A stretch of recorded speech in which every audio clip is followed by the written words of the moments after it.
یہ ایک بوڑھے کرنل کے عشق کی کامرانیوں کی داستان ہے۔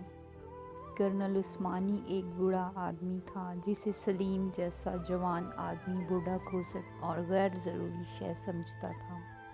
لیکن ایک دن انہوں نے دیکھا کہ کرنل عثمانی اس کی محبوبہ آئرن کا بوسہ لے رہے ہیں، تو سلیم کو لگا کہ وہ خود کرنل عثمانی سے زیادہ بوڑھا کھوسٹ ہے۔ جنگ عظیم کے خاتمے کے بعد کی بات ہے، جب میرا عزیز ترین دوست لیفٹیننٹ کرنل محمد سلیم شیخ اب ایران، عراق اور دوسرے محاذوں سے ہوتا ہوا بمبئی پہنچا۔ اس کو اچھی طرح معلوم تھا میرا فلیٹ کہاں ہے۔ ہم میں گاہے گاہے خط و کتابت بھی ہوتی رہتی تھی، لیکن اس سے کچھ مزہ نہیں آتا تھا، اس لیے کہ ہر خط سنسر ہوتا ہے، ادھر سے جائے یا ادھر سے آئے۔ عجیب مصیبت تھی، مگر اب ان مصیبتوں کا ذکر کیا کرنا۔ اس کی بمبئی کے BBNCIA کے ٹریپسنز پر پوسٹنگ ہوئی۔ اس وقت وہ صرف لیفٹیننٹ تھا۔ ہم دونوں وسیع و عریض ریلوے اسٹیشن کے بوفے میں بیٹھ گئے اور دوپہر کے 12-1 بجے تک ٹھنڈی ٹھنڈی بیئر پیتے رہے۔ اس نے اس دوران میں مجھے کئی کہانیاں سنائیں، جن میں سے ایک خاص طور پر قابل ذکر ہے۔ اس نے ایران، عراق اور خدا معلوم کن کن ملکوں کے اپنے معاشقے سنائے۔ میں سنتا رہا۔ پیشہ ور عاشق تو کالج کے زمانے سے تھا۔ اس کی داستانیں اگر میں سناؤں تو ایک ضخیم کتاب بن جائے۔ بہرحال آپ کو اتنا بتانا ضروری ہے کہ اسے لڑکیوں کو اپنی طرف متوجہ کرنے کا گر معلوم تھا۔ گورڈن کالج راولپنڈی میں وہ راجا اندر تھا۔ اس کے دربار میں وہاں کی تمام پریاں مجھے عرض کرتی تھیں۔ خوبصورت تھا، کافی خوبصورت، مگر اس کا حسن مردانہ حسن تھا۔ پتلی نوکیلی ناک جو یقیناً اپنا کام کر جاتی ہوگی، چھوٹی چھوٹی گہرے بھوسلے رنگ کی آنکھیں جو اس کے چہرے پر سج گئی تھیں۔ بڑی ہوتیں تو شاید اس کے چہرے کی ساری کشش ماری جاتی۔ وہ کلندرا تھا، جس طرح لارڈ بائرن صرف کچھ عرصے کے لیے کسی سے دلچسپی لیتا تھا اور اسے چھوڑ کر آگے بڑھ جاتا، جیسے وہ اس کی زندگی میں کبھی آئی ہی نہیں۔ اسی طرح کا سلوک وہ اپنے جال میں پھنسی ہوئی لڑکیوں سے کرتا۔ مجھے اس کا یہ رویہ پسند نہیں تھا کہ یہ میری نظر میں بہت ظالمانہ ہے، مگر وہ بے پرواہ تھا۔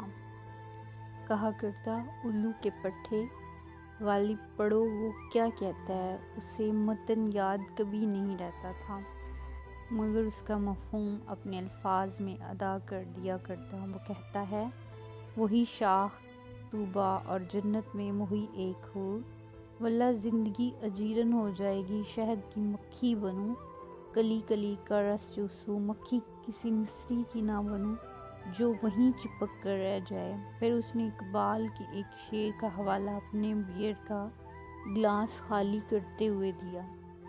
کیا کہا ہے اقبال نے؟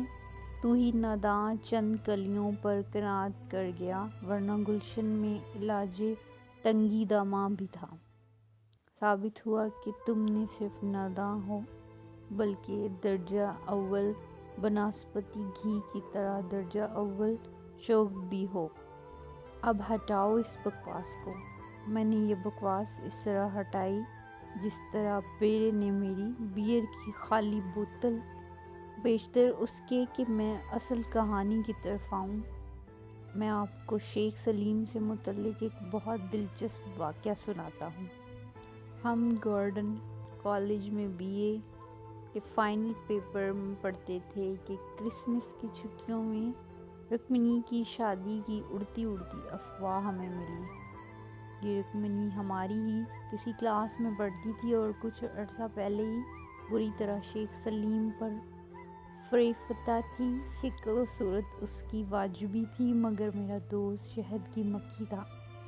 چنانچہ 2 مہینے ان کا معاشقہ چلتا رہا۔ اس کے بعد وہ اس سے بالکل اجنبی ہو گیا۔ جب اس کو بتایا گیا کہ رکمنی جو تمہاری محبوبہ تھی اور جس کی خاطر تم نے اتنے جھگڑے اپنی کلاس کے طالب علموں سے کیے، وہ اگر دوسری جگہ بیاہی جائے تو ڈوب مر، لیکن تم تیرنا جانتے ہو، ڈوبنے کا کام ہم اپنے ذمہ لیتے ہیں۔ شیخ سلیم کو اس قسم کی باتیں عموماً کھا جاتی تھیں۔ اس نے اپنی مہین مونچھوں کو تاؤ دینے کی کوشش کی اور کہا، اچھا تم دیکھ لینا کیا ہوگا۔ اس کی پارٹی کے ایک قوی ہیکل لڑکے نے پوچھا، کیا ہوگا؟ شیخ سلیم نے اس کو جھاگ کی طرح بٹھا دیا، ہوگا تمہاری ماں کا سر۔ جب شادی کا دن آئے گا دیکھ لینا۔ چلو آؤ میرے ساتھ، مجھے تم سے چند باتیں کرنی ہیں۔ شادی کا دن آ گیا۔ بارات جب دلہن والوں کے گھر کے پاس پہنچتی تو کوئی شخص سر پر صحرا باندھے بڑے اچھے گھوڑے پر سوار اندر داخل ہو گیا۔ دولہا موٹر میں تھا جس پر پھولوں کا جال بنا ہوا تھا۔ گھوڑا سوار صحرے سے لدا پھندہ شامیانے کے پاس تھا۔ گھوڑا خود دلہا بنا ہوا تھا۔ دلہن کا باپ اور اس کے رشتہ دار آگے بڑھے۔ گھوڑے کا مالک بھاگا آ گیا تھا۔ اس صحرے سے لدے ہوئے آدمی کو اس جگہ بٹھا دیا گیا جہاں دلہن کو بھی ساتھ بیٹھنا تھا۔ بیچ میں ہون کنڈ تھا جس میں چھوٹی چھوٹی لکڑیوں کے ٹکڑے جل رہے تھے۔ انہوں نے ننگے بدن اٹھ کر دلہن کو آشیرواد دیا اور دلہن سے کہا، سردار جی دلہن کو جلد بلائیے، مہورت ہو گیا ہے۔ فوراً رکمنی پہنچ گئی اور کچھ عرصے کے لیے دولہا کے ساتھ بٹھا دی گئی۔ پنڈت جی نے کچھ پڑھا جس کا مطلب میری سمجھ میں نہ آیا، لیکن ایک دم شادی کے اس جلسے میں ایک ہڑبونگ سی مچ گئی جب کار سے ایک دولہا نکل کر سامنے آ گیا اور بلند آواز میں تمام حاضرین کو مخاطب کیا، میرے ساتھ دھوکا ہوا ہے، میں دعویٰ دائر کروں گا۔ وہ دولہا جو ہاتھ پکڑ کر دلہن کو اٹھا رہا تھا بڑی خوفناک آواز میں چلایا، ابے جابے، دعویٰ دائر کرنے کے کچھ لگتے۔ یہ کہہ کر اس نے اپنے پھولوں کا گھونگھٹ اٹھا دیا اور ان 1000 کے قریب آدمیوں سے جو شامیانے کے نیچے تھے کچھ کہنا چاہا، مگر کہکوں کا ایک سمندر موجیں مارنے لگا۔ دوسری پارٹی کے آدمی بھی ان کہکوں میں شریک ہوئے، کیونکہ جب یہ پھولوں کا پردہ علیحدہ ہوا تو انہوں نے دیکھا کہ شیخ سلیم ہے۔ رکمنی بڑی خفیف ہوئی، مگر شیخ سلیم نے بڑی جرأت سے کام لے کر اس سے بلند آواز میں پوچھا، تم اس شخص کے ساتھ شادی کرنے کے لیے تیار ہو؟ رکمنی خاموش رہی۔ اچھا جاؤ جہنم میں، لیکن ایک دن نہیں پورے 3 مہینے تم ہمیں پوچھتی رہی ہو۔ یہ کہہ کر وہ صحیح دولہا کی طرف بڑھا جس کے منہ سے غصے کے مارے جھاگ نکل رہے تھے۔ آگے بڑھ کر اس نے اپنے سارے ہار اس کے گلے میں ڈال دیے۔ سب باراتی بت بنے بیٹھے تھے۔ ہنستا کہکے لگاتا وہ اپنے گھوڑے پر بڑی صفائی سے سوار ہوا اور ایڑ لگا کر کوٹھی سے باہر نکل گیا۔ گھوڑے سے اتر کر ہم دور نکل گئے تھے، اس لیے کہ میں اس کے پیچھے گھوڑے کی سی تیز رفتاری سے بھاگا تھا۔ اس نے میرا کاندھا بڑے زور سے ہلایا۔ کیوں بیٹے، میں نے تم سے کیا کہا تھا، اب دیکھ لیا؟ ہوا تو سب کچھ ٹھیک تھا، مگر مجھے ڈر تھا کہیں شیخ سلیم گرفتار نہ ہو جائے۔ میں نے اس سے کہا، جو تم نے کیا وہ اور کوئی نہیں کر سکتا، لیکن بھائی میرے، کہیں ہنسی میں پھنسی نہ ہو جائے۔ فرض کرو اگر رکمنی کے باپ نے تمہیں گرفتار کرا دیا۔ وہ اکڑ کر بولا، اس کے باپ کا باپ بھی نہیں کر سکتا۔ کون اپنی بیٹی کو عدالت چڑھائے گا؟ میں تو اسی وقت گرفتار ہونے کے لیے تیار ہوں۔ لے جائے مجھے تھانے۔ اس سالی کی ساری پول کھول دوں گا۔ میرے پاس اس کے درجنوں خطوط پڑے ہیں۔ سارے شہر میں یہی افواہ پھیلی ہوئی تھی کہ رکنی کا باپ شیخ سلیم کو ضرور اس کی گستاخی کی سزا دلوائے گا کہ وہ ساری عمر یاد رکھے گا، مگر کچھ نہ ہوا۔ جب کئی دن گزر گئے تو میرے پاس گاتا ہوا آیا، تھی خبر گرم کہ غالب کے اڑیں گے پرزے۔ دیکھنے ہم بھی گئے پر وہ تماشا نہ ہوا۔ اب میں اصل کہانی کی طرف پلٹتا ہوں، جو اس واقعے سے بھی کئی زیادہ دلچسپ اور معنی خیز ہے۔ یہ خود اس نے مجھے سنائی جس کی صداقت پر مجھے 100% یقین ہے، اس لیے کہ شیخ سلیم جھوٹا کبھی نہیں تھا۔ اس نے مجھے بتایا، میں ایران میں تھا، وہاں کی لڑکیاں عام یورپین لڑکیوں کی طرح ہوتی ہیں، وہی لباس، وہی وضاقت، البتہ ناک نقشے کے لحاظ سے کافی مختلف ہوتی ہیں۔ جتنی خرافات وہاں ہوتی ہے شاید ہی کسی دوسرے ملک میں ہوتی ہے۔ میں نے وہاں کئی شکار کی۔ وہاں میرے ایک بڑے افسر کرنل عثمانی تھے، حالانکہ ان کا عہدہ جیسے کہ ظاہر ہے مجھ سے بہت بڑا تھا، لیکن وہ میرے بڑے مہربان تھے۔ میس میں جب بھی مجھے دیکھتے زور سے پکارتے، ادھر آؤ شیخ، میرے پاس بیٹھو، اور وہ میرے لیے ایک کرسی منگواتے۔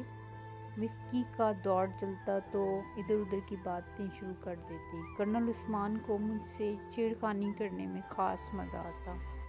جب وہ کوئی فقرہ مجھ پر چست کرتے تو بہت خوش ہوتے۔ کافی معمر آدمی تھے۔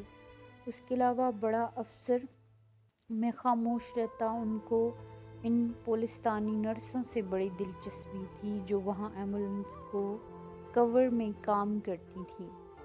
یہ پولستانی لڑکیاں بلا کی تنومن ہوتی ہیں۔ یہ موٹی موٹی سفید پنڈلیاں، بڑی مضبوط چھاتیاں، بڑی بڑی اور صحت مند کولے، چوڑے اور گوشت سے بھی بھرے ہوئے جن میں سختی ہو۔ لوہے، ایسی سختی! میری کئی دوست تھیں، پر جب میں آئرن سے ملا تو سب کو بھول گیا، سارے ایران کو بھول گیا۔ بڑی سکتیں تھیں، نقش سب چھوٹے چھوٹے تھے۔ اگر تم اس کی چھاتیوں اور پنڈلیوں کو پیش نظر رکھتے تو یہی سمجھتے کہ اس کے ہاتھ جبل روٹی کے مانند ہوں گے۔ اس کی انگلیاں اتنی موٹی ہوں گی جیسے کسی درخت کی ٹہنی، مگر نہیں تو، اس کے ہاتھ بڑے نرم و نازک تھے، اور اس کی انگلیاں، تم یہ سمجھ لو کہ چغتائی کی بنائی تصویروں کی طرح مخروط تھی، لمبی نہیں مگر پتلی پتلی تھیں۔ میں تو اس پر فریفتہ ہو گیا۔ چند روز کی ملاقاتوں ہی میں اس کے میرے تعلقات بے تکلفی کی حد تک بڑھ گئے، یہاں تک پہنچ کر شیخ رک گیا، ایک نیا پیگ گلاس میں ڈالا اور سوڈا ملا کر گھٹاگھٹ پی گیا۔ نہ یاد کراؤ یہ قصہ، میں نے اس سے کہا، لیفٹیننٹ صاحب، آپ نے خود ہی تو شروع کیا تھا۔ اس نے ماتھے پر تیوری چڑھا کر میری طرف دیکھا اور ایک پیگ اپنے گلاس میں، 3-4 پیگ جو بوتل میں باقی بچ گئے تھے انتقاماً میرے گلاس میں ڈالے اور خود سوکھی جیسے انگریزی میں نٹ کہتے ہیں پی گیا اور کھانس کھانس کر اپنا برا حال کر لیا۔ لعنت ہو تم پر! یعنی یہ کیا موقع تھا مجھ پر لعنت بھیجنے کا؟ اس کی کھانسی اب بند ہو گئی تھی اور وہ رومال سے اپنا منہ پونچھ رہا تھا کہ نہ پوچھو میری جان۔ دوسرے روز رات کو کرنل صاحب سے ملاقات ہوئی۔ انہوں نے بڑے تن سے کہا، کہو صاحبزادے، مجھے بوڑھا سمجھتے ہو؟ وہ تم نے ضرب المثل نہیں سنی؟ نیا ایک دن پرانا 100 دن۔ میں نے ان سے عرض کی، کرنل صاحب، آپ کا میرا کیا مقابلہ؟ مگر میں نے دل ہی دل میں سوچا کہ یہ کمبخت اس حقیقت سے اب تک غافل ہے کہ قبر میں پاؤں لٹکائے بیٹھا ہے اور عشق فرما رہا ہے۔ میں نے، خدا کی قسم، جب اس عمر کو پہنچوں گا تو خودکشی کر لوں گا، اس منہ کے ساتھ جس میں آدھے دانت مصنوعی ہیں۔ میری آئرن پر نگاہیں لگائے بیٹھا ہے، کرنل ہوگا تو اپنے گھر میں۔ اس نے کبھی پھر اس کی بات کی تو ایک ایسا گھونسا جماؤں گا اس کی سوکھی گردن پر کہ من کا باہر آ جائے گا۔ دیر تک اس بوڑھے کھوسٹ سے آئرن نہایت ہی پیاری آئرن کے متعلق باتیں ہوتی رہیں اور وہ طنز کرنے سے باز نہ آیا۔ وسکی کا چوتھا دور چل رہا تھا۔ میں نے اپنے ہونٹوں پر بڑی فرمانبردار قسم کی مسکراہٹ پیدا کی اور اس سے کہا، کرنل صاحب، جو آپ کو بوڑھا کہے وہ خود بوڑھا ہے۔ آپ تو ماشاءاللہ دہان تان ہیں۔ یہ محفل ختم ہوئی تو میں بہت خوش ہوا۔ آئرن نے مجھ سے وعدہ کیا کہ وہ دوسرے روز فلاں ہوٹل میں شام کو 7 بجے ملے گی۔ اس میں فوجیوں کی اجازت تھی۔ اتوار تھا، اس لیے میں وردی کی بجائے نہایت اعلیٰ سوٹ پہن کر وہاں پہنچا۔ 7 بجنے میں ابھی تو 9 منٹ باقی تھے۔ میں ڈائننگ ہال میں داخل ہوا تو میرے پاؤں وہیں کے وہیں جم گئے۔ کرنل عثمانی صاحب آس پاس بیٹھے ہوئے لوگوں سے غافل آئرن کا بڑا لمبا بوسہ لے رہے تھے۔ مجھے ایسا محسوس ہوا کہ میں اس کرنل سے کہیں زیادہ بوڑھا کھوسٹ بن گیا ہوں۔